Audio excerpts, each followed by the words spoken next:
ऐ संगे, कसं वाटतंय? कसं झालं तुझं ठिय्या आंदोलन? मला तर कळालं तू आझाद मैदानावर आंदोलनाला बसली तुझ्या मागण्या घेऊन. कुठे गेला तुझा तो न्याय?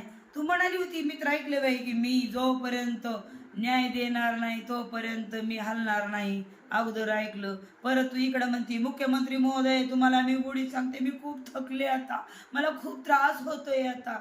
जर मला न्याय नाही मिळाला ना तर मी मंत्रालयासमोर काही पण करू शकते, काही पण करू शकते. लय बोलत होती तू तर. मैदान सोडूनच पळून आली. याला म्हणतात वय आंदोलन. अगं जोपर्यंत न्याय मिळत नाही ना तोवर हालायचं नसतंय. त्याला म्हणायचं असतं समाजसेविका. आणि स्वतःला उगं एवढं मोठं लेबल लावलंय समाजसेविका म्हणे. एवढ्या मोठ्या मागण्या घेऊन बसली होती, त्याच्यामध्ये मागण्या तर मला भल्या मोठ्या तुझ्याच दिसल्या. आणि तू तर घोडं काय ती टांगा पलटी घोडं फरार. आहे संगे, कुठं आहे तुझा तो न्याय? आणि तू जरांगे पाटलाला काय म्हणती? उपोषणाला बसते, नाटकच करते, दंडच देत नाही, असंच करत नाही. तू तर एवढं मोठं मेकअप शेकअप करून आझाद मैदानावर जणू काय तुझे फोटो शूटच होणार आहे असं बसत होती. मी बघितले बाई तुझे फोटो. आणि जरंगे पाटलासारखं थोडं उपोषण करून बघायचं होतं.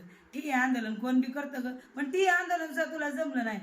ठीक आहे, आंदोलन सुद्धा जमलं नाही, लाजरानी गोष्ट आहे. आणि स्वतःला म्हणती समाजसेविका आणि मला न्याय मिळायचा. तुला न न्याय मिळताच तू आझाद मैदान सोडलंय.